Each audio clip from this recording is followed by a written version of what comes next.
성경의 치유사역과 사후관리가 임상적 통찰. 다시 말해 이 책이 아마 7월 중으로는 아마 나오지 않겠나 싶은 생각이 듭니다.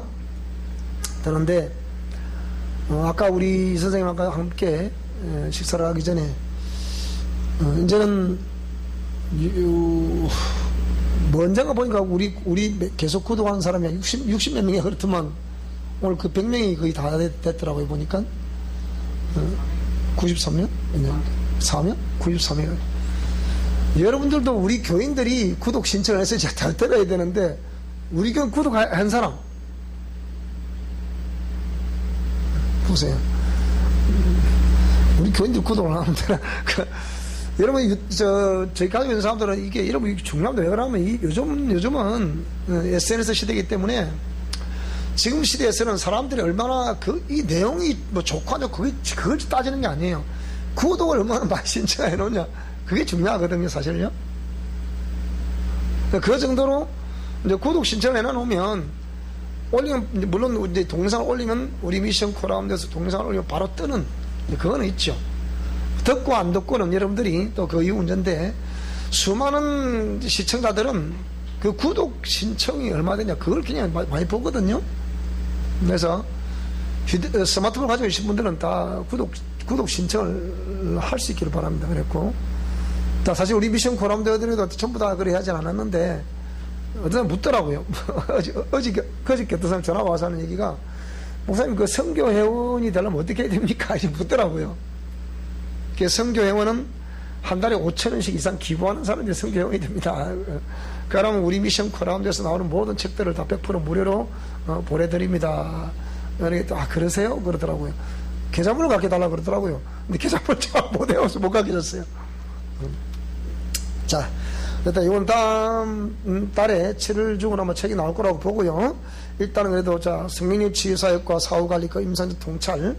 자, 몇 번째인지 모르겠는데, 우리가 여기 쭉 나와 있듯이요. 이제 기독교 2000년 역사를 볼 때, 분명히 하나님은 살아계시고, 하나님이 살아계시다면 그 말씀 또한 살아있는 말씀이다.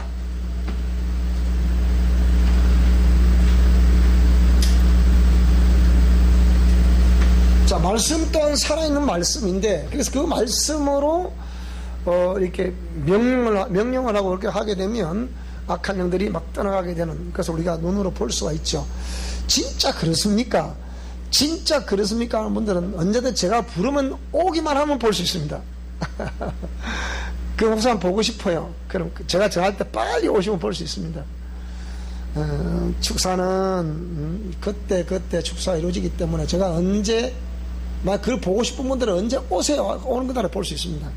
자, 그래서 이런데 이제 그럼에도 불구하고 복음주의자들, 그냥 예수 믿으면 된다고 무조건 말하는 복음주의자들, 그리고 인간 이성 우위를 주장하는 신학자들, 이 가르치는 기적 종교설, 수많은 이 목회자들이 자기가 임상 목회에서 실제 이 역사하는 영들의 역사를 축사해본 경험이 없거나 영적 세를 모르기 때문에 무조건 기적은 끝났다 이 말입니다. 그러니까 기적은 끝났다고 벌써 신학 대학에서부터 기적은 끝났다고 가르쳐버리면 우리 기독교에서 역사 일어나겠습니까?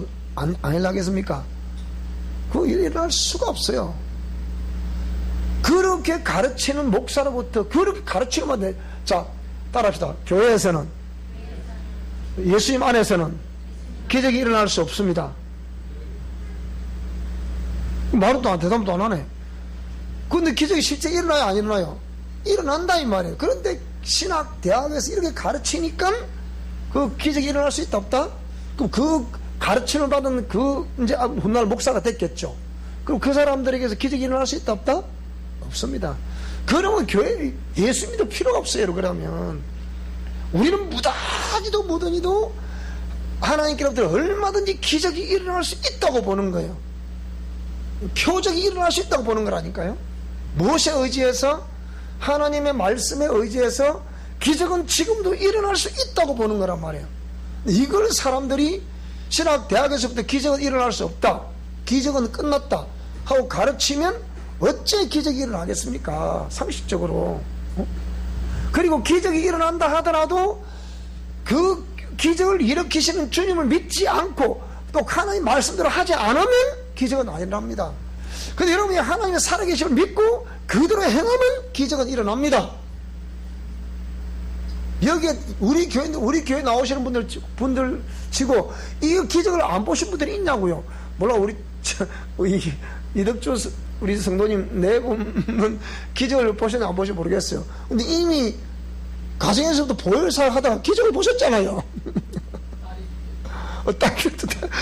딸을 들어서 기적을 보셨잖아요. 여러분, 저번에 우리 이덕주 성도님 간증하시게 들어보셨죠? 안 들어봤어요, 여러분? 유튜브 올라왔어요. 미션 코너도 간증 코너, 우리 이 성도님 간증 올라왔다니까요? 다 들어보셔요, 그거 한번. 여러분, 이제 교회에 나온 몇 개월밖에 안 되신 분이 나는 지금 당당합니다. 응? 나 뒤에 천무천사가 호위하고 있음을 믿습니다. 그렇게 든든합니다. 여러분, 이 간증 그냥 할 수 있는 게 아니에요. 그 대신에 이제 우리 이덕주 성도님은 간증에 책임을 지셔야 되죠. 당당히 살아가시기 바랍니다. 그러면 돼요. 자, 그래서 기적 종료설로 인하여 치유와 기적의 불필연성을 자연스럽게 지지해 오다 보니까 말하지 않지만 암묵적으로는 지지하고 있는 거예요. 겉으로는 하나님이 전지전능하시고 거룩하시고 자비로우시고 좋은 거 다 붙이면 그런 기도합니다. 그리고 막상 하나님 교회에서 역사 일어나면 저거 귀신 아니야 저거? 혹시 저거 사단 아니요? 이렇게 얘기한단 말이에요. 우리 앞에 정인들 저거 또 있잖아요. 저 큰 교회 다닐 때 그랬잖아요. 뭐라 그랬어요? 그러면 우리 교회에서 우리 책임질 수 있겠습니까? 그러니까 내가 어찌 책임지라고 그거를 네가 알아서 해야 되지. 책임져 그럼 거기에 장로님 우리 책임질 수 있습니까? 그러니까 내가 어찌 책임지키고 그러면 어쩌라고요? 그 얘기예요. 그 기적은 일어날 수 있다 없다? 그런 교회에서 죽었다 깨도 안 일어납니다. 그러니까 그러면 기적이 안 나면 누가 판을 치겠습니까? 자도록 귀신이 판을 치죠. 뻔한 거 아닙니까? 상대적으로. 그러나 만약에 기적이 일어날 수 있다고 믿는다면, 있다고 확신한다면 여러분 반드시 그 하나님의 살아 역사하심에 대한 기적을 경험할 수 있기를 축복합니다. 그 경험 없으면 신앙 엉터리야. 하나님 살아계신데 경험 못하면 말이 안 되잖아요. 그렇잖아요? 그러니까 따라서 기적은 당연한 것이다. 자, 이 사람은 기적은 당연한 것이다. 크게 믿읍시다. 근데 그건 아까 뭐라 그랬어요? 기적은 일어날 수 없습니다. 이렇게 말해버리면 어떻게 일어나겠습니까? 그게 왜 똑같은 성경을 보고 똑같은 신앙을 공부를 하는데 어떤 사람 그렇게 가르치고 그렇게 믿고 있고, 우리 저 같은 사람들은 신학 가기 전 때부터 경험을 하고 신학교 가서 들어서도 저는 그들 믿기 때문에 지금도 역사가 일어나고 있고, 뭘 여러분 지지하겠어요? 그러면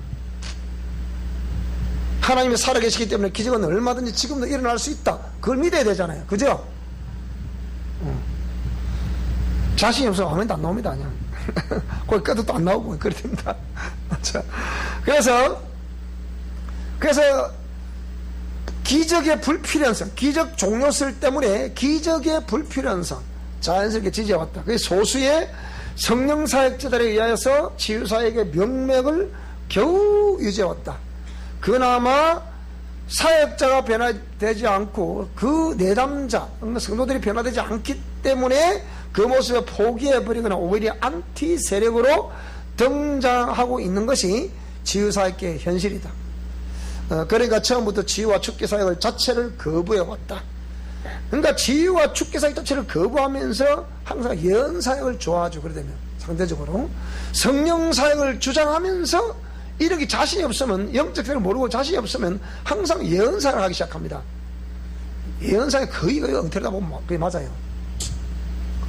그러니까 이거 조심해야 된다는 거. 그래서 치유의 무지한 치유 무용론, 그러니까 축기사역 자체를 거부하듯 치유의 무지한 치유 무용론, 그 다음에 이적과 축기는 인정하지만 포기해버린 치유 포기론, 그 다음에 하나님의 전지전능하심과 살아 역사하시는 말씀을 신뢰하여 지금도 그 말씀의 유효성을 믿는 치유 지속론, 그러니까 기적 진행설을 하는 거죠.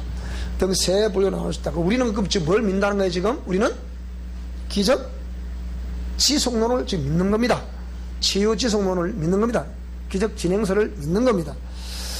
자, 그래서 예수님께서 말씀하신 똑같은 말씀 사역인데도 복음 전파, 그리고 가르침, 그죠? 프리칭, 티칭.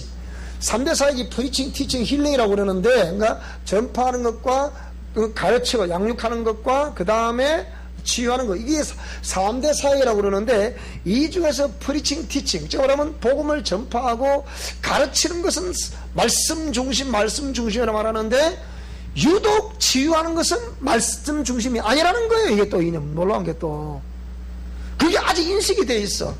그러니까 우리 같은 사람들이 볼 때는, 제가 이게 예수님의 3대 사역을 연구해 본 사람 입장에 보면 이거 완전히 처음부터 이게 단초를 잘못 끼고 있는 거예요. 그러니까 처음부터 아침에 제가 이게 와셔서 딱 입고 올라가니까 보니까 빨아놨더라고. 이게 다려놓은 게 없어. 그래서 제가 급히 또 다렸다 아닙니까? 이제 우리 사모님 바빠요. 제가 다려서 입으니까 보세요.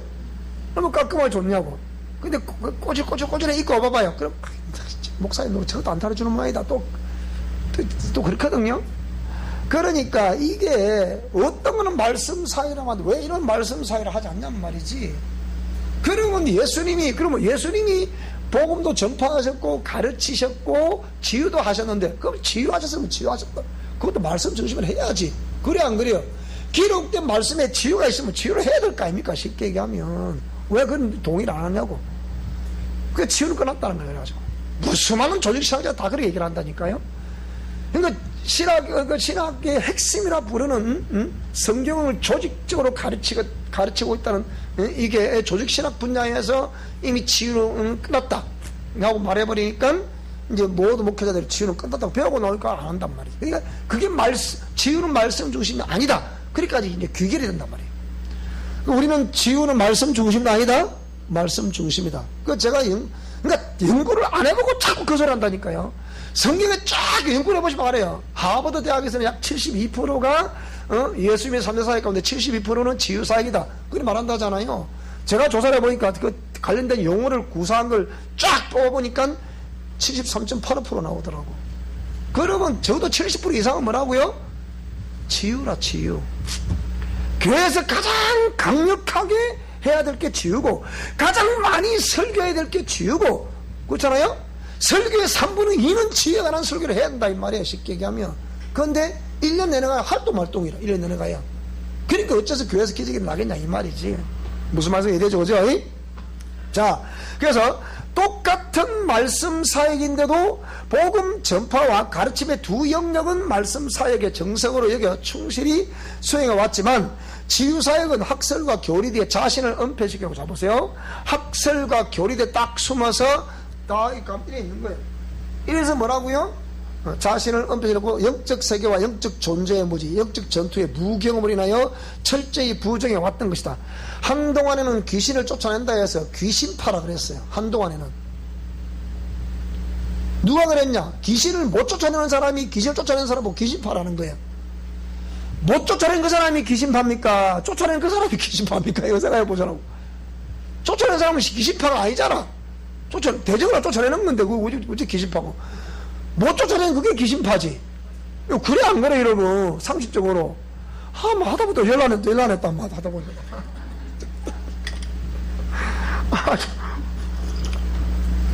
생각해보라니까 이러고. 아니 이 귀신들이 얼마나 장난을 치는데, 우리 삶에서 눈에 보이지 않지만 얼마나 막 결정적으로 우리 목을 비트는데, 그걸 쫓아내는 게 그 쫓아내는 그 사람이 그들과 한패요. 안 쫓아내는 그들과 한패요. 상식적으로. 저는 애들도 물어봤다. 혜인아, 네가 대학생이지만은 네가 들어보니까 어떠니? 이상하지. 네가 봐도 이상하지. 근데 목사님들 그렇게 가르친단다? 무슨 일이 있냐고. 그러니까. 그런데 세월이 지나니까 이제 20년 30년 40년 막 지나니까 뭐라고요? 아하, 그 사람들이 이 마귀의 어떤 장난에 의해서 이 귀신을 쫓아내는 사람들을 대적했구나. 그렇게 알 수가 있는 거예요. 이제 세월 전하고. 뭐 지금은 귀신을 쫓아낸다서 누가 말합니까? 말 안 합니다. 성경에 뭐라 그랬어요? 바알세부를, 왜 예수님이 귀신을 딱 쫓아내니까 바알세부를 힘입자고는 저렇게 저 역사에 일어날 수 없다. 바알세부이 뭐냐? 귀신의 왕이란 뜻이거든요. 귀신의 왕은 누굽니까? 마귀잖아. 마귀가 귀신의 왕인데 예수님이 막 쫓아낸다 보니까, 제자들 막 쫓아낸다 보니까 그 핍박하는 바리새인들이나 인사들, 바리새인들, 사두개인들, 서기관들, 대제사장, 장로들, 이 초대교회 5 지도자들 말이에요. 누가 보면 16장에 부자가 말했던 이 5 형제 말이에요. 이런 사람들이 뭐라고요? 나하고 딱 바알세부를 힘잡고는 못 쫓아낸다 이런 말하니까 예수님이 뭐라고 그러셨어요? 그럼 너희 아들들은 누구를 힘으로 쫓아내느냐 그 말이에요. 너희 아들들은 예수님이 하나님 이름 쫓아냈냐, 말씀의 근로로 쫓아냈냐, 아니면 바알세를 힘으로 쫓아냈냐, 그 얘기예요. 무슨 말이 되죠? 그러니까 학설과 교리뒤에 자신을 은폐시켜 놓고 영적 세계와 영적 존재의 무지, 영적 전투의 무경험 때문에 철저히 부정해 오는 거야. 부정. 그래서 그러다 보니 소수의 축기사역자들이 축기사역의 명맥이 유지되어 왔고, 그들이 연구했던 분야가 가계력을 조사한 이유, 각 가문의 가계를 딱 조사한 이후에 그 가계력을 참고로 해서 그 부분의 악한 영들을 제거하는 가계 치유 영역이었습니다. 그래서 그 영역을 담당했던 사역자들은 자연적으로 내담자의 가계력을 통하여 재침투의 근원을 찾게 되었고, 우상숭배 죄의 회개 부족, 용서의 부족, 믿음의 부족 등을 지적하며 귀신 침투의 원인을 내담자의 부족, 하여튼 이 부족이란 것에 모든 초점을 맞췄다 그 얘기예요. 부족이란 것에 그 결과 그 의견을 의견을 수용하는 자들은 이제 치유 중독자를 하게 했단 말이에요.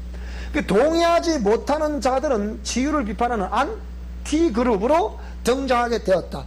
그래서 심지어는 그게 더 심하게 되면 이단으로 나이가 찍어버리는 이런 게 발생한다 이 말이에요.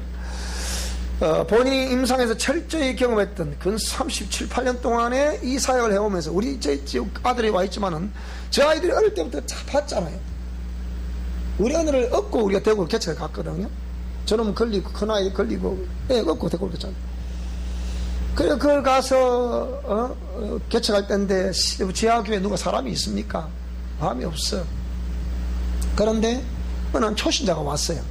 강원도 영월이 고향이라는 초신자가 왔는데, 지금 이름도 지금도 기억난다. 정칠석이라고. 그것도 정가교를 보니까 이름 정칠석이에요.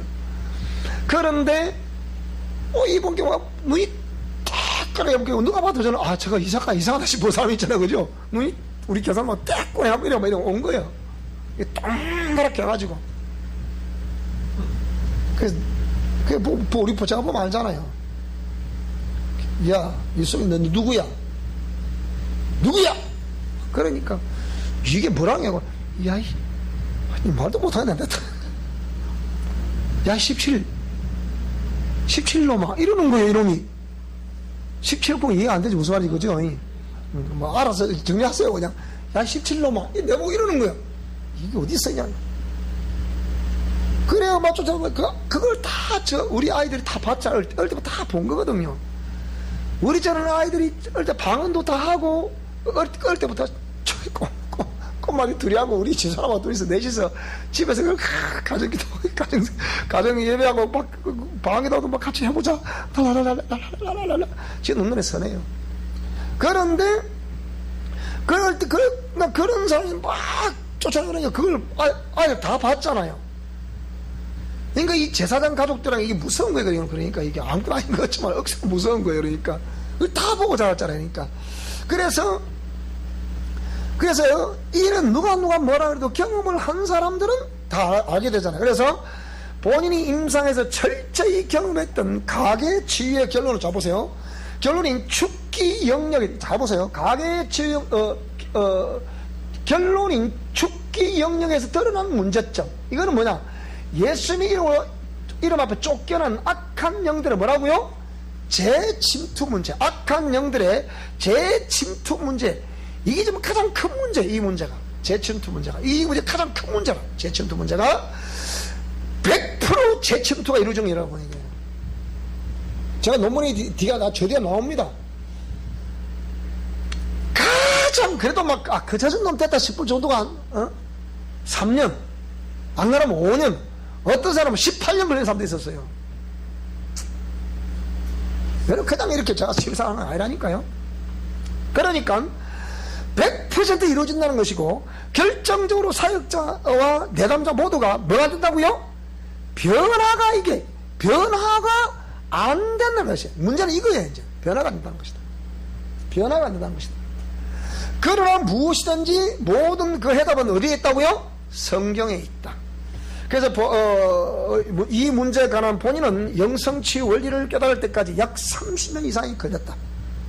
깨달을 때까지만 하도 일찍이 성경을 다독하고 기도의 분량을 쌓았으며 영성에 관한 훈련 및 공부와 관련 서적들을 많이 읽어둔 것이 목회 활동을 하는 동안에 성경 강론, 축사사역, 영성사역에는 자신만만하다는 나름대로의 뭐가 있었다고요? 교만이 있었다. 그러나 문제는 본인의 성장 과정에서 형성된 각종 상한 감정과 상처들을 치유한 데는 내적 치유 영역. 아내가 오래전부터 권해왔지만 왕과 나의 고집은 그것을 받아들이지 않았다. 발버둥 쳐도 해결되지 않는 사방으로 막혀버린 사역의 문, 이루 만할 수 없는 고뇌와 고통에 지루한 시간들, 아무리 고민해도 도무지 이해가 안 되고 풀어지지도 않는 괴리의 나날들, 우울하고 무능한 날들, 아들과 딸의 방황하는 모습, 풀어지지 않는 환경, 사람과의 따뜻한 대화가 그리웠던 시간들, 만나고 반가웠음에도 참으로 당황하게 만들었던 대인기피증, 마음대로 대화되지 않았던 대인불감증, 중고생이던 아들, 딸에게 한 푼도 줄 수 없었던 물질의 메마름, 꿈에도 없었고 예전도 없었던 택배 영업. 제가 택배를 한진 택배 합천 영업소 제가 3년 택배를 했잖아요. 그래서 아무도 할 수 없었던 가난의 고통, 엄습해 오는 죽음의 그림자들, 사세를 넘나들던 아내의 암투병 등 서울 강남의 대형 교회에서 사임하고 고향으로 내려와서 이어진 인생의 하프타임과 기나긴 제로 지점, 기나긴 이걸 우리 영성 원리에서는 이걸 제로 지점이라고 얘기합니다. 그러니까 하프타임, 인생의 하프타임, 제로 지점. 그러니까 이 하프타임은 그 사람으로 하여금 제로 지점까지 내려가게, 바닥까지 내려가게 한다는 거예요. 왜 그러냐? 그 제로 지점의 10년은 내 인생에 가장 많은 것을 안겨다준 황금 같은 시간들이었다. 그 잃어버린 10년은 내게 결정적인 영적 전쟁과 죽기 사역, 그리고 영성의 키포인트와 영성치유 사역을 터닝 포인트를 주었다. 10년 하프타임은 깊은 묵상과 사색을 하는 습관이 없었던 나에게 깊은 묵상과 의식을 하지 않으면 안 되는 사람으로 만들어 주었다. 개인적으로 목회 임상에서 경험된 영적 성숙 원리가 첫째, 기본적으로 성경을 알아야 하고, 둘째, 내적 치유를 알아야 하며, 셋째, 축사를 반드시 실행해야 하고, 넷째, 옛사람과 자아를 죽이고 파쇄하는 그 원리를 알아야 하며, 다섯째, 성령의 인도와 지도하심에 의한 영성의 거룩한 삶이 있어야 한다는 것으로 정리하고 있는데, 본인의 경우는 첫째는 성경을 다독하고 성경을 다독을 통하여, 또 셋째는 기도와 축기 사역을 통하여, 넷째와 다섯째는 영성훈련과 그 사역들을 통하여 나름 이론과 실제를 경험하고 있었는데, 문제는 뭐냐? 문제는 이 둘째의 내적 치유 영역이 있어요. 이너 힐링이라고는 내 속의 상한 감정과 상처가, 그리고 분노가 어릴 적부터 성장 과정 속에서 그 대인관계에서, 환경에서 겪었던 그 때문에 상한 감정, 대인관계, 상한 감정, 그리고 상처들, 그리고 그에는 분노, 뭐 이런 것들을 다루는 영역인데, 이게 이제 내적 치유 영역이죠. 하나님께서는 10년 하프타임을 경험케 하신 이후 비로소 본 논문의 제목처럼 성경적인 치유사역과 사후관리, 그 임상적 통찰을 명쾌하게 정리하게 하셨다. 하나님께서는 선악과를 정확하게, 성경에는 이 킹 제임스 버전에 뭐뭐 나와 있습니다. 명쾌하게 선과 악을 알게 하는 지식의 나무라고 기록되어 있습니다. 예, 나와 있죠. 이게 and the tree of knowledge of good and evil 이라고 해서, 이게 선과 악을 알게 하는 지식의 나무라는 거예요. 선악과가. 그래서 인간의 영혼이 하나님의 창조 섭리를 따라 부모의 DNA, 즉 유전자를 가지고 분리유전될 때 죄의 유전자, 이게 핵심이에요. 죄의 유전자도 부모의 영적 특성인 선과 악에 관한 모든 정보를 담고 뭐라고요? 분리유전된다. 일반적인 유전자만 분리유전되는 것이 아니고 죄의 유전자도 아울러 분리유전된다. 자, 세월을 거치는 동안 제거되지 않은 죄성은 인간의 성향이 죄의 체질화가 되게 한다. 이거 중요한 내용 좀 하고 있는 겁니다. 지금 요약 설명하고 있는 거잖아요. 부모로부터 DNA를 가지고 분리된다. 이 DNA가 복제가 되어서 그 모든 유전 정보를 우리가 RNA라고 그러죠. 자녀들에게 내놓은 DNA, 유전자 정보, RNA라고 그러죠. 그걸 복제가 되어 태어나는데, 그러면 이 사람은 엄마, 아빠의 모든 유전 정보를 다 가지고 태어나는 거예요. 근데 한 대를 걸쳐 내려가다 보니까 이 대에서 나타날 확률은 약 50% 전후예요. 환경과 대인관계에서 엄마, 아빠가 겪었던 것을 2대째 우리 아이들처럼, 저 오리지널 2대잖아요. 저도 엄마가 뭐 시시시 간사로 있을 때, 저도 또 신학 공부를 할 때 결혼을 했으니까 저는 성령 충만한 사람 사이사이에 태어났는데, 저는 아이들 오리지널 2대 때란 말이에요. 그럼 저 아이들에게서 엄마, 아빠인 저와 우리 집사람의 그 유전자가 우리 아이들 때에서 나타날 확률, 그 환경과 그 대인관계에서 나타날 확률이 뭐라고요? 약 50% 전후란 말이에요. 100% 복제해가고 내려갔지만 나타날 확률은 50% 전후라. 자, 그래서 이렇게 죄의 그 일반적인 유전자도 분리유전될 뿐만 아니고 죄의 유전자도 부모의 영적 특성, 잘 들으셔야 돼요. 이거 중요한 내용입니다. 영적 특성 그리고 성악에 관한 모든 정보를 담고 뭐라고요? 분리유전된다. 그러니까 우리 아이들 뭐 잘하고 잘못하고 그걸 절대로 뭐 꾸진다고 되는 거 아니에요. 누구 책임다 좀 다 그거 알고 보면 유전해준 내 책임이다. 따라서 다 내 탓이다. 다 내 잘못이다. 그래서 그 고백하는 거예요. 그냥 하는 게 아니고. 그러니까 아이들이 이제 반항을 하고, 아이들이 불신앙하고, 아이들이 불순종하고, 부모 말 안 듣, 절대로, 특히 신앙생활 이 문제에 있어서요. 여러분, 아이들 탓하면 안 됩니다. 누굴 탓하라고요? 따라서 다 내 탓이다. 다 내 잘못이었다. 내가 우상숭배한 것 때문이었다. 이게 정확한 거예요, 이게. 그러니까 세월을, 잘 보세요. 세월을 거치는 동안, 잘 들어보세요. 제가 잘 들어도 자꾸 또 얘기를 또 하는데, 세월을 거치는 동안 제거되지 않은 죄성, 죄와 죄성. 이거는 인간의 성향이 이게 뭐라 했습니까, 이게? 그 뒤에 이 중요한 거예요.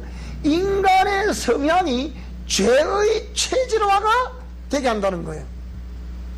그러니까 예수님 안 믿고 산다. 이 완전히 자식들로 하여금 죄의 체질화가 되게 만드는 거예요. 그러니까 우리 부모님들은 막 길을 쓰고 자식들 전도를 하셔야 돼. 저는 제 역사 임무를 다 했어요. 우리 어머니 아버지 전도하고 다 전국 가셨죠. 지금 장인어른 장모님 이제 권사님 해주십시오. 제가 하시고 계시니까 뭐 또 전국 가실 거죠. 저는 역사 임무 다 했어요. 이제 우리 자식들인데 이제 자식들 저게 또 되면 또 안 돼. 또 이게 이렇다. 그 아침에 문자를 보냈어. 얼마나 휴대폰이 오가뿐노. 휴대폰이 오가뿐. 아들아 일찍 일어났냐?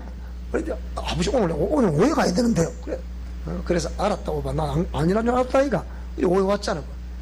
그러니까 막 부모가 이렇게 쏘이 끌어지 자들 모릅니다. 비비가 어디 안 보이니까 모르지. 문자 보내면서 그러니까 지도 웃음과 킥킥 이래 왔더라고.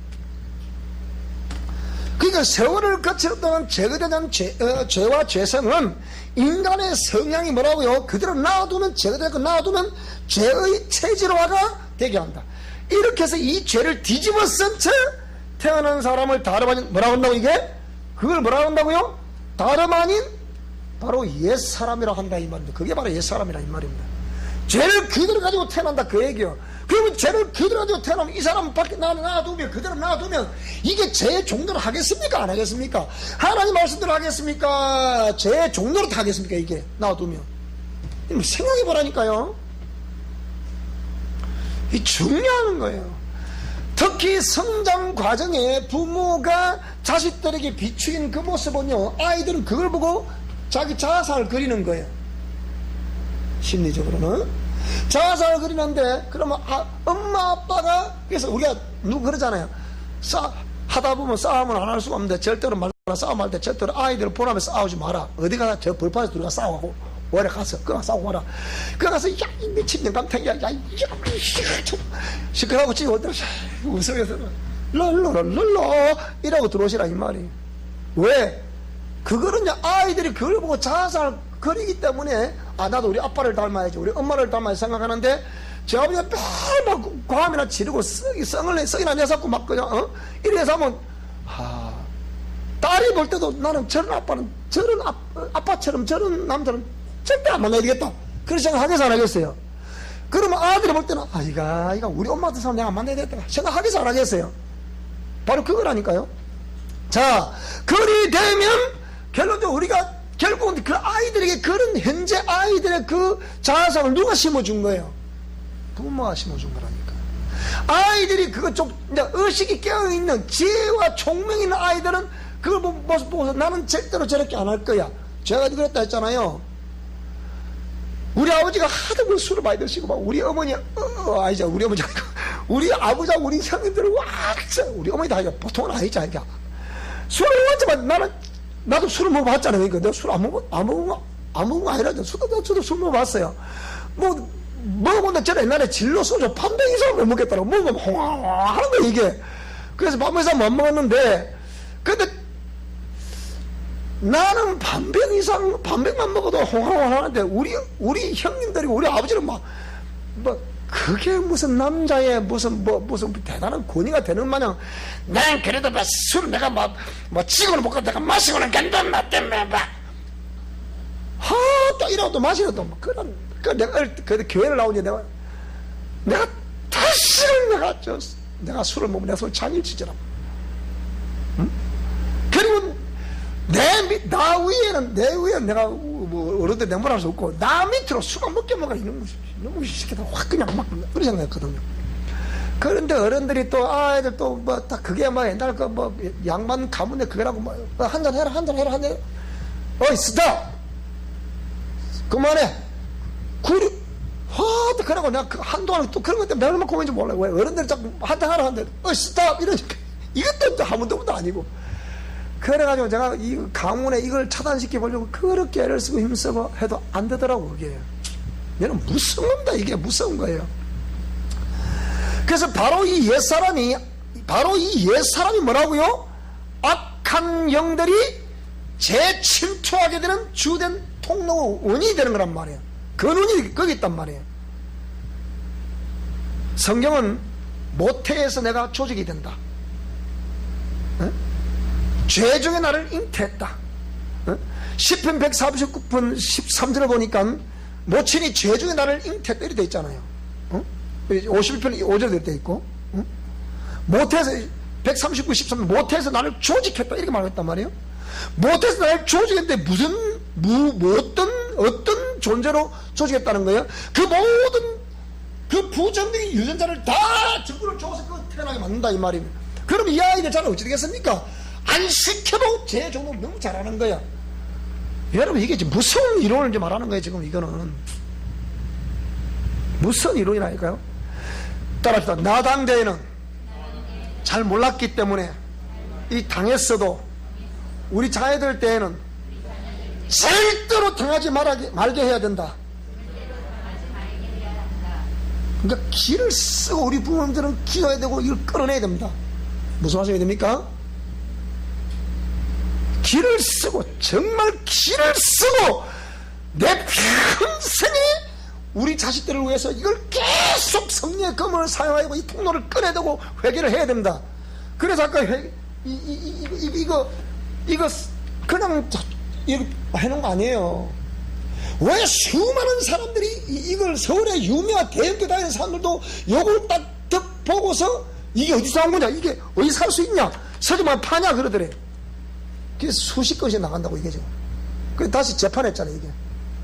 우리 미션 코란도 역사상 재판은 처음이에요 지금. 돈 많이 벌었겠네요. 돈은 한 개도 못 벌었습니다. 나도 나는 족보하고. 근데 지금부터 이제 여러분 남는 또 쓰이고 또 다시 또 해야 되니까. 그래서 이 가인의 마음 속에 인간 그러니까 최초의 인간이 아담과 하와인데, 아담과 하와 사이에 태어난 자식이 누굽니까? 가인과 아벨이란 말이야. 무슨 말입니까? 근데 누가 가인에게 죄를 지어라 가르쳐 줬습니까? 하나님이 가르쳐 줬습니까? 아버지가 가르쳐 줬겠습니까? 엄마가 가르쳐 줬겠습니까? 자, 우리 자식들에게 죄를 지어 가르친 사람, 그런 사람 이게 있더라고, 내가 보니까. 참, 지어하다 보니까 별이 해서 다 있더라고, 내가 보니까. 그러니까, 가인의 마음속에 자리 잡고 있었던 죄의 특성은 부모로부터 유전된 것이라는 결정적인 증거가 되는 것이라, 이 말이에요. 이 창세기 4장 7절에 나와 있는 내용이죠.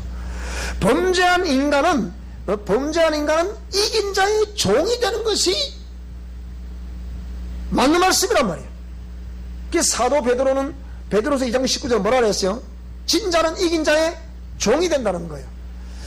그리고 또 죄를 범하는 자들은 죄의 종이 된다는, 로마서 6장 16절에는 또 그렇기 때문에 결국은 죄의 종이 되면 자동으로 말 안 해도 마귀에게 속한 자가 된다, 그 얘기입니다. 이 요한일서 3장 8절에 죄를 범하는 자마다 마귀에게 속하나 그랬잖아요. 그러니까 죄와 싸워 이겨야 할 우리 입장에서 보면 히브리서 12장 4절에 뭐라 그랬어요? 죄와 싸우되 피 흘려 싸우라 그랬거든. 근데 그 죄와의 싸움에서 패배했기 때문에 문제는 그 죄의 죄의 본부가 큰 성 바벨론으로 여전히 제거되지 않은 채 어디 있다고요? 이게 바로 내 안에서 그 죄의 위력을 떨치고 좀 있는 거란 말이야. 따라서 마귀가 큰 성 바벨론을 본부를 해서 내 안에서 역사하고 있다. 위력을 떨치고 있다. 죄의 위력을 떨치고 있다. 여전히 제거되지 않은 채. 그러니까 이걸 놔둔다는 건 말이 안 되는 거예요. 우리 매형대시험을 저보고 그래요. 왜 천하면 똑같은 소리를 자꾸 하냐 그러시더라고요. 그러면 이게 그 핵심인데, 이게 처리될 때까지 해야지. 그러면 언제까지 가만 놔두면 합니까? 그러면 여러분 가만 놔두면 제대로 합니까? 배고프면 밥은 먹어요, 안 먹어요? 밥은 먹어. 목마르면 물 마셔, 안 마셔요? 마셔요. 근데 이거는 이거보다 더 중요한 게 없는데 합니까? 잘 안 한다고. 그럼 하라고 해야 될까요, 누가? 하고 안 하고는 누구 책임이고? 하고 안 하고는 여러분 책임도 이상하네. 하고 안 하고는 여러분 자유의사고, 하라고 말해야 되는 것은 제 의사예요. 하나님이 적어도 저를 종으로 기름 부어서 종리는 내가 전하고 싶은 말을 잘 전해라. 맞아요, 맞아요. 그래서 저는 그걸 좀 충실하고 있는 거예요. 하나님, 저는 충실했습니다. 다 쳤다는데 하고 안 하고는 그들의 자유니까 그것만 제가 어찌 하겠습니까? 할 수 없기를 저는 적어도 중보 기도를 합니다. 하나님, 홍길동이야 이렇게 되게 하시고, 저렇게 되게 하시고, 김재주 사 이렇게 되게 하시고, 세권사님 이렇게 되게 하시고, 유삼산 이렇게 되게 하시고, 장모님 이렇게 되게 하시고, 하고산 이렇게 되게 하시고, 또 다 기도 다 했거든요. 한다고 이렇게. 자, 그래서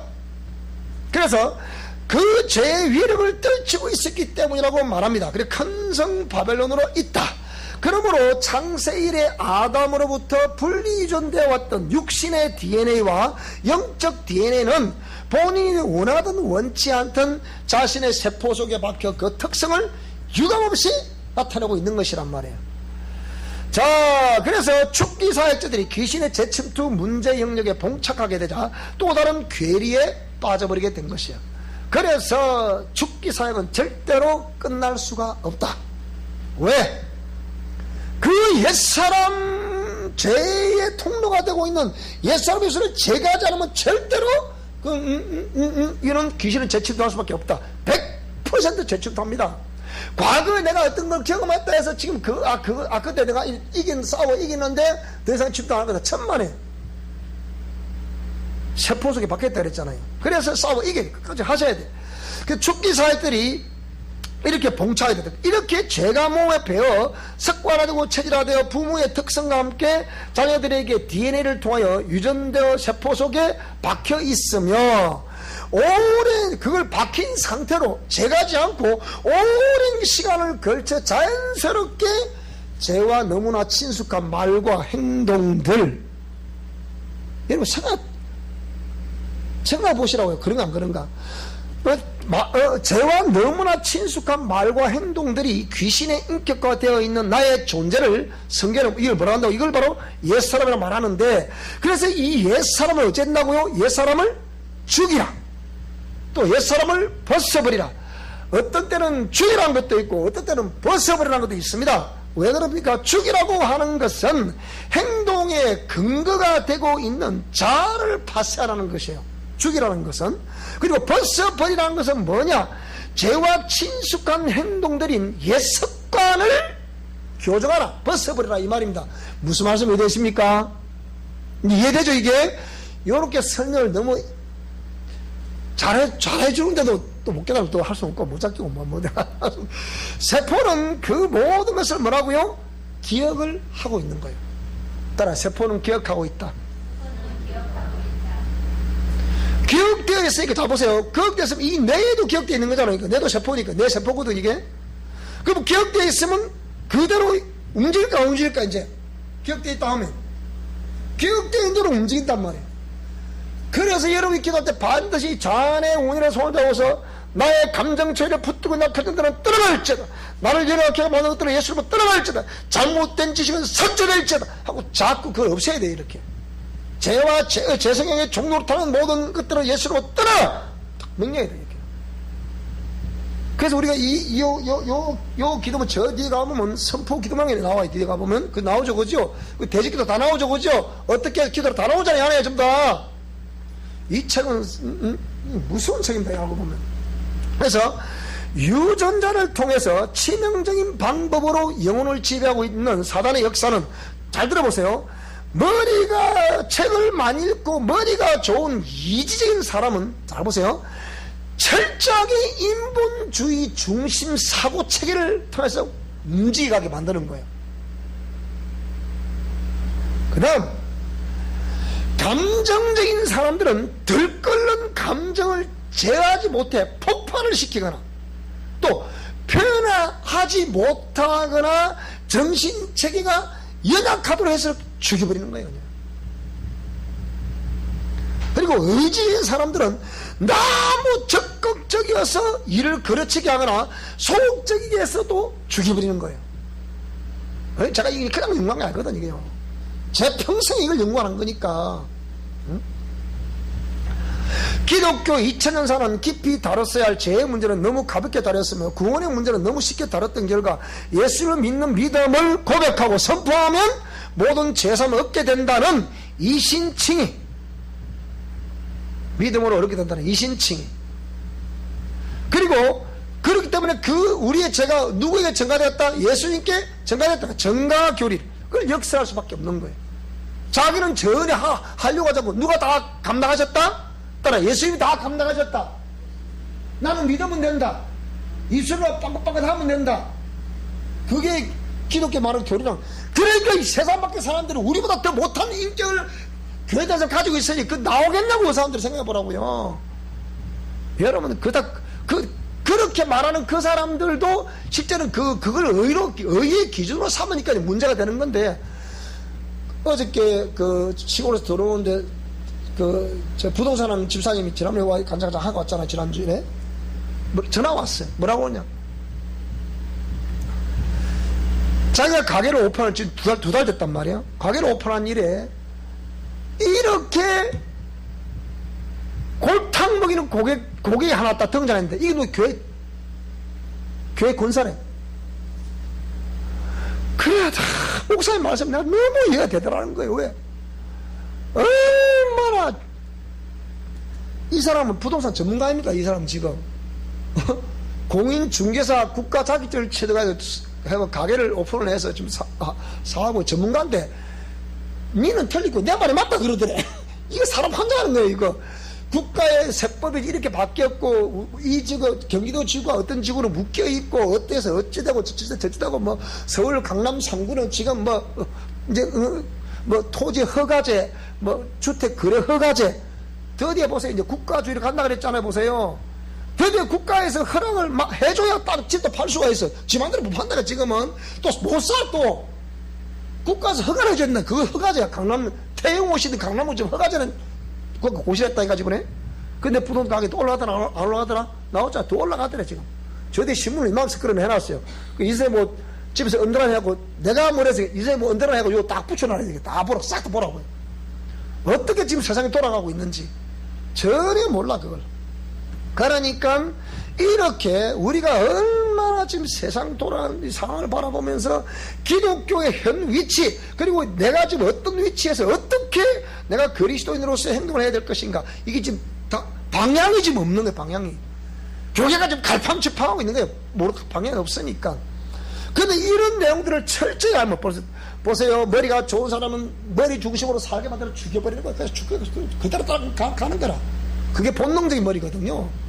그게 다 죄 속에 살 때 머리거든, 전부 다 그 머리가. 그 다음에 뭡니까? 들끓는 감정을 제하지 못한 사람은 조금만 건드리면 와! 폭발하면. 그런 사람 봤죠, 그죠? 이유 없이, 별로 이유 없는 것 때문에 화를 푹 내는 사람 봤죠, 그죠? 제가 내려 그랬거든요. 그러면 제가, 어릴 때 제가 이유 없이 막 그 화가 나는 거예요. 그러다가 또는 뭐 집사람은, 저 사람이 화를 자꾸 갑자기 저는. 근데 이해가 안 되면 이제 그때 울기 시작하고, 왜? 몸이 이제 우는 거야, 이제. 그래서 내가 때로는 참 너무 가슴 아플 때가 있어, 그렇게. 아이고, 저기, 암 투명하시니 못된, 때문에 그랬구나. 이제 이렇게 이제 자책하기도 하는데, 그래서 죽여버립니다. 그리고 또 이 들끓는 감정 가지고, 감정 자체가 다 저 밑바닥에서 또 끌어오르지 못하게 만들었어요.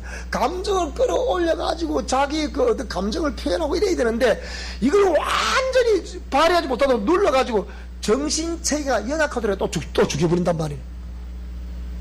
너무 적극적인 사람은 제어가 안 되게 만들고 또 죽여버린단 말이에요. 이게 도대체가 이게, 그러니까 이걸 뭐, 제가 그냥 이걸 수십 동안 제가 그걸 심하게 연구를 해가지고 이제 발표하는 거 아닙니까, 이게? 그래서 지금 미국에 학교도 있고, 그래서 놀란 거야, 그래서. 이 사람 이 사람 누구냐? 그 얘기예요.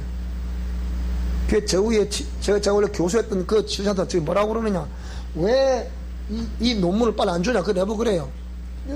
이거 저만 읽어드렸잖아요. 논문, 보내달라 읽어드렸잖아요. 왜 안 보내줍니까? 그래서 그랬어요. 좀 더 기다리세요. 그랬어요. 그러니까, 너무 적극적인 사람은 너무 적극적으로 하게 해서 죽여버리고, 소극적인 사람은 또 전혀 아무것도 못하게 해서 또 죽여버리고, 이게 도대체 이러면 이리 죽이고, 저러면 저리 죽이고, 이게 옛사람이란 말이에요, 이게. 그러면 생각해 봅시다. 나는 어디 사람이지, 그럼 지금? 나는 머리 중심으로 이지적인 사람인가? 감정적인 사람인가? 의지적인 사람인가?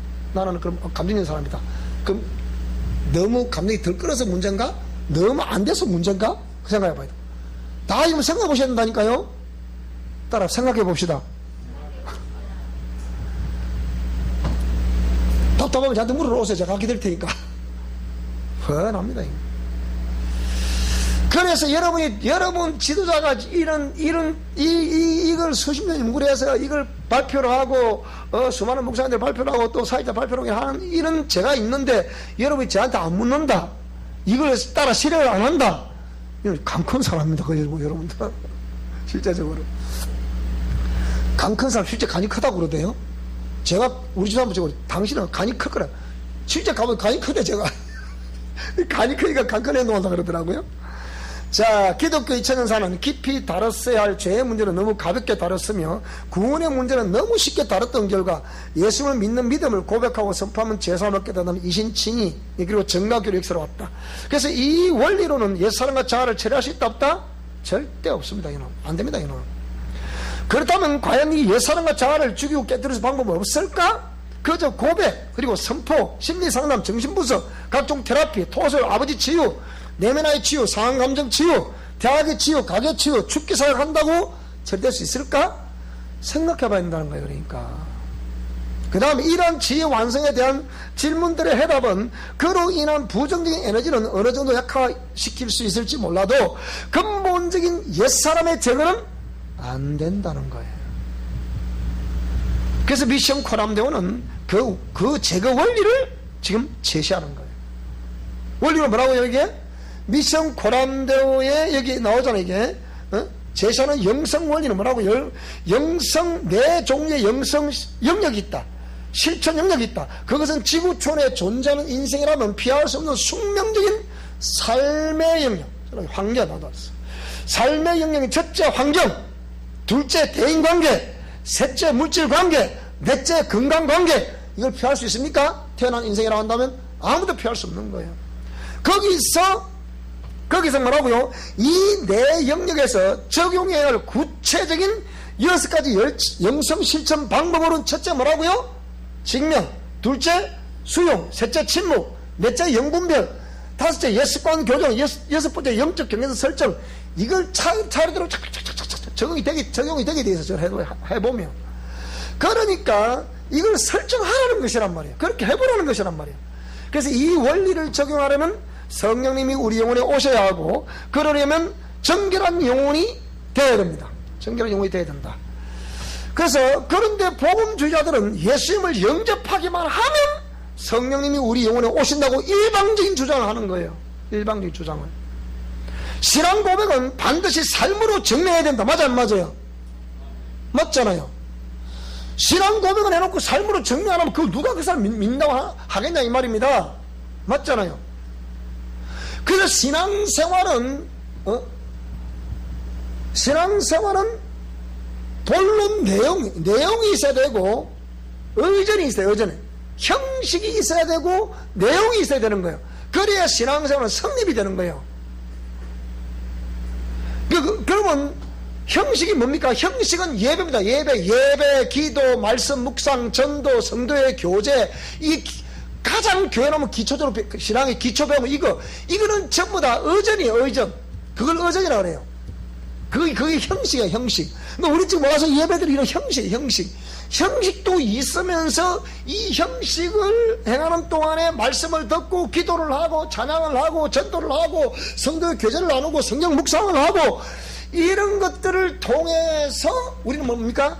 내용을 정리해야 되는 거예요. 정리할 때 뭐라고? 그게 바로 생명이 있는 사람이라 이 말입니다. 무슨 말씀 이해되십니까? 지금 우리 이덕주 성도님하고 우리 김정래 우리 부부 되시는 분은 따님을 통해서 전도에 처음 나왔기 때문에 우리 교회에서 가르치는 욕 그대로 받아들이고 있는 거예요. 지금 딴 교회 가시기 천만다행입니다. 내가 우리 교회 자랑을 좀 해야 될까? 왜 그러냐? 처음부터 이렇게 제대로 딱 배우면 딱 가서 어느 날 무슨 예를 들어 진주연합집회에서 가봅시다 하다 갔는데 설교를 들어보면 저는 우리 목사님 가르쳐 약간 그런데 될 수도 있단 말이에요. 그러면 이런 것이 누가 봐도 이게 정상인데 지금 여기 갈게 여기 정상인데 일방적으로 이렇게 하면 된다, 믿으면 된다, 믿으면 된다는 거야. 되면 됩니까? 회복이 됩니까? 그게 안 되거든. 안 되니까 문제가 되는 거란 말이에요. 그래서 그리스도께 속한 영들은 공의 말씀에 절대 순종을 하게 되어 있다. 공의 말씀에 순종치 않는 사람은 하나님께 속한 사람이 아니다는 거예요. 이 요한일서 4장 1절에 보면 후일에 어떤 사람들이 믿음에서 떠난다. 왜 떠납니까? 믿음에서 떠나서 미혹해 하는 인과 귀신의 가르침을 쫓는다 그랬거든요. 그 사람 믿음의 사람입니까? 그러면 아니잖아. 그러니까 공의 말씀에 순종치 않은 사람은 하나님께 속한 사람이 아니다. 그것은 마음에 가득한 것을 입으로 말한다는 예수님의 말씀처럼 말과 행동을 하는 것을 보면 사람의 영의 소속을 금방 알 수 있다. 그 사람의 영의 소속을 알 수 있다 이 말입니다. 무슨 말씀이 됩니까? 그러니까 따라합시다. 형식과 내용이 있어야 된다. 형식이 없어도 엉터리, 내용이 없어도 엉터리라 이 말이에요. 쉽게 하면 형식과 내용이 이 수평을 이루고 가야 돼. 이렇게 균형을 이루면서 가야 된다 이 말입니다. 무슨 말이 되죠? 그래서 그러므로 예수님보다 먼저 내 속에 들어와서 나를 통제하고 있는 악한 귀신들의 처소인 옛사람을 알아야 하고, 예수님이 그랬잖아요. 나보다 먼저 온 자는 절도요 강도라 그랬거든. 그죠? 그래서 그 옛사람을 통해서 역사하는 악한 영들을 분별하고 잡아내는 필수적이며 탁월한 영성 원리요 자가치유의 원리를 알아야 한다. 어떤 실존도 삶에 주어지는 환경, 필연적인 대인관계, 경제 통용수단인 물질, 삶의 질을 유지해야 하는 건강은 피할 수 없는 숙명적인 영역이다. 이거 맞아요 안 맞아요? 맞잖아요. 응? 어떤 실존도 삶에 주어진 이 환경을 피할 수 있습니까? 없습니다. 저는 지금 셋방사라고 있다 그랬잖아요. 셋방사라고 그 환경을 제가 피할 수 있어요. 지금 현재 그 속에 있느라면 그 속에 그 환경을 빨리 직시하고 살아가야 돼요. 그래 안 그래요? 그 환경을 벗어날 수 없다니까. 어느 상황이 돼서 또 벗어날 수도 있겠죠. 그죠? 그럼 또 새로운 상황, 그 환경에 또 적응을 해야 돼. 그래 안 그래요? 맹모 삼천지교라고 맹자의 어머니는 그 어린 맹자를 정말 훌륭한 사람으로 키우기 위해서 3번 이사했다잖아요.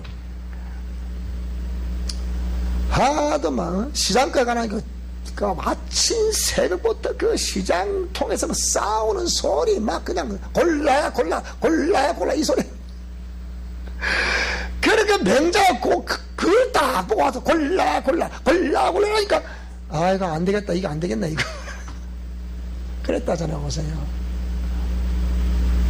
응? 그래갖고 서당기풀 이사를 갔다 책을 많이 이렇게 만들었다. 아 이게 맞는 거구나 그랬다. 그러니까 보세요. 어떤 실존도 삶에 주어지는 환경을 피할 수 있다 없다? 대답은 여러분이 하세요. 피할 수 있다 없다? 없다. 그 다음에 필연적인 대인관계 천상천하 유아독존에 있을 수 있다 없다? 없다. 그럼 대인관계 해야 돼.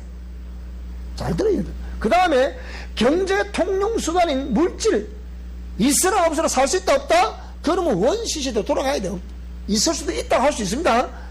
제가 뭐 우리 어릴 때 그랬잖아요. 보세요. 먹을 것이 없으면 땅을 가지고 있어도 잘 보세요. 땅을 가지고 있어도 먹을 것이 없으면 소용이 있습니까 없습니까? 그 물물교환을 해야 돼. 어떻게? 쌀 한 말 주고 땅 100평을 바꿔야 돼. 예를 들자면 우리를 다 그랬잖아요. 그죠? 그거는 그러니까 경제 통수단 물질을 우리가 벗어날 수가 없다. 이 영향력에서. 그 다음에 삶의 질을 유지하는 건강은 피할 수 있다 없다? 이거 그냥 못 피하는 거 이거는 그대로 숙명적으로 알 수밖에 없다. 아 맞네요 목사님. 그러므로 이 내 영역에서 영성 원리를 적용하려면 각 영역에서 진실 정직 투명하게 정확하게 직면이 성결돼야 합니다. 직면은 자 읽어봅시다. 직면은 뭐라고요? 시작. 자, 수용은 미처리된 상대방의 옛사람과 자아라는 통로를 통하여 내게 침투한 악한 영들을 분별하고 올리마. 자, 침묵은 시작.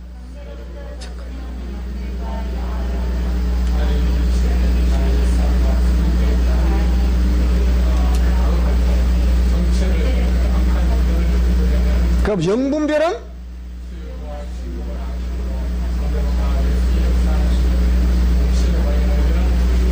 지금 무슨 말 이해되죠? 그러니까 자 그래서 귀신은 지극히 인간적인 이성, 논리, 감정, 감성, 쾌락 등을 자극하는 방법을 우리를 충돌시킵니다. 그러므로 영적 존재인 인간에게 동일한 환경, 감정, 사건, 대상 등을 통하여 반복적으로 일어나고 있는 모든 부정적인 요소들 전부 영적 작용이라고 보면 딱 맞습니다. 그러므로 이러한 일들이 벌어지면 수용하고 침묵해야 한다. 일단 수용을 하게 되면 충돌은 피하게 되잖아요. 그죠? 뿐만 아니라 즉시 그 사람을 통하여 나에게 접근해 오는 영들을 분별하게 된과 동시에 미처리된 나의 예상과 자아 속에 내재되어 있다가 상대방으로부터 접근해 오는 영들과 요 속의 영들이 야파하려는 악한 영들의 움직임을 간파하게 되는 것이다. 이렇게 되면 자동으로 상대방과 내 속에 있는 악한 영들의 본부인 옛사람과 그 자아를 통한 악한 영들의 작용이 완벽하게 분별을 되는 것이다. 그러므로 수용, 침묵, 영분별은 동시에 일어난다. 무슨 말씀이 됩니까? 그래서 그렇게 영들이 분별된다는 것은 상대방과 내 속에 있는 악한 영들의 통로를 알게 된다는 것이다. 그것을 아직까지 처리되지 않고 있는 영적 유전자인 죄의 잔재와 이것을 행하는 자가 내가 아니고 내 속에 그하는 뭐라고요? 죄라 하신 말씀처럼 그 죄를 뒤집어 쓰고 죄에게 충실하게 종노릇하는 옛사람과 그 옛사람의 주된 통로가 되고 있는 자로부터 발로가 되어 죄와 음식 쓰레기를 양산하는데 습관화되고 체질화가 되었던 나의 옛사람의 습관을 뭐라고요? 교정을 하게 됩니다. 교정을 하여 제거하게 되는 것이다. 그 옛사람의 그 구섭이 구섭 옛날 습관 말이요. 옛사람의 구습은 내 안에 귀신의 처수에서 시작이 되어 바깥으로 흘러나와 환경, 대인관계, 물질관계, 금강관계 등 삶의 영역에서 수많은 상황, 감정과 상처와 괴리를 낳게 했었다 이 말입니다. 이게 이제 빨리빨리 이해해야 된다 이거. 이 중요한 내용이다 이게. 물론 저희가 또 나오겠습니다만은 이것은 죄와 마귀의 지배를 받고 있는 내 안에 옛사람의 본부에서 흘러나와서 체질화되고 습관화되었으나 악한 영들은 이것을 자신의 내 부족한 인격 또 나의 뭐 습관 탓이요 가문과 조상 탓이라고 칭을 속였던 것이다. 누가 속고요? 귀신이 그랬다 이 말입니다. 나의 옛 구섭을 옛 습관을 하나씩 교정을 하게 되면 다시 옛 습관으로 돌아가지 말아야 하고 그로 인한 악한 영들의 통로가 되지 말아야 합니다. 그러기 위해서는 정확한 영분별에 의한 영적 경계선 설정을 확실하게 해야 됩니다. 그래야 두 번 다시 속지 않게 되는 것입니다. 이후 우리는 철저하게 하나님의 말씀을 따라 성령님의 인도, 지도, 역사하심을 받아야 합니다. 악한 영들을 분별할 수 있도록 전적으로 주관하시는 주인공은 성령님이시기 때문입니다. 이제 옛사람의 자아를 깨뜨리고 죽인 이후 지속적으로 성령 말씀을 따라 순종하며 영혼의 정결함을 유지하려고 하면 마시는 보혈 사역을 실시해야 됩니다. 뿐만 아니라 악한 영들의 재치두 통로를 원천적으로 봉쇄하며 영적 세계를 관통할 수 있는 하나님의 예정과 경륜의 말씀 체계를 배워야 하고 쇠마의 말씀들을 철저히 암송하고 묵상해야 됩니다. 신명기 6장 3절 이하의 쇠마의 말씀 철저히 묵상하고 암송해야 됩니다. 그래서 십자가의 도란 죽을 권리와 살 권리를 가지고 오셔서 하나님 아버지의 참사랑을 나타내시며 그 사랑을 확장하시기 위한 그리스도의 죽으심과 부활하심을 말하는 것이다. 이에 그리스도의 참 제자된 우리가 져야 할 십자가는 예수님의 져야 할 십자가와 내가 져야 될 십자가가 다르다 이 말입니다. 내가 져야 할 십자가는 마귀의 통로했던 우리 옛사람과 자아를 죽이고 죄를 뒤집어 쓰고 우리의 영원한 속사람을 다시 화려하게 부활시키는 것이다. 무슨 말씀이 됩니까? 십자가의 도를 잘 정리하시기 바랍니다. 주님께서는 내가 죽는 것만큼 하나님께서는 확실하게 부활시키는 것입니다. 미션 코람데오에서 제시하는 환경, 대인관계, 물질의 건강의 내 영성 적용 영역과 직면, 수용, 침묵, 영분별, 예습관, 교정, 영적 경에서 설정된 6가지 영성 실체를 원리는 기독교 2000년 사회에서도 미해결된 그토록 제기되지 않던 옛사람과 자아를 죽이고 파쇄하는 결정적인 방법입니다. 틀림없습니다. 그래서 여기에 제가 이 끝을 내려고 좀 하다 보면 좀 약간 길어지는데요. 그래서 여기에 이 니토생이 지은 자아파쇄와 영의 해변의 책이 있어요. 이 책을 여러분 이 책을 꼭 한 구해서 읽어보시기 바랍니다. 이 책을 읽어보면 이 안에 뭐가 옛사람 뭐가 자아라는 게 다 있어요. 요게 안 돼서 안 되는 거예요. 근데 제 논문에는 워치만이 이거 내용하고 우리 미션 코람데 영성 실천을 내용 딱 분석을 해놨어요. 이렇게 나는데 요게 왜 이걸 아는데도 불구하고 왜 변화가 안 되느냐? 워치만이 요것은 지식적으로만 알게 하는 거예요. 이게 이제 문제야. 우리는 영성 실천 원리잖아요. 삶으로 정리하는 거잖아요. 요거는 그러니까 지금까지 우리가 계속해서 기독교 2000년 사이에 계속 혼란스러웠던 복음주의 진영에서 요 책 때문에 골치를 앓고 있는 거예요. 믿으면 된다고 말하는데 요거는 그리 말하고 있지 않거든요. 여기에서 한 걸음 더 나아간 것이 우리 미션 코람데 영성실천 원리예요. 해보면 알아 이게 무슨 말인지. 그러니까 이에서 제가 한참 영성생활 할 때 여기에 이 영성생활 이 엄두선 목사라는 분이 지은 책인데 시중에 덜소리라는 그런 신문이 있어요.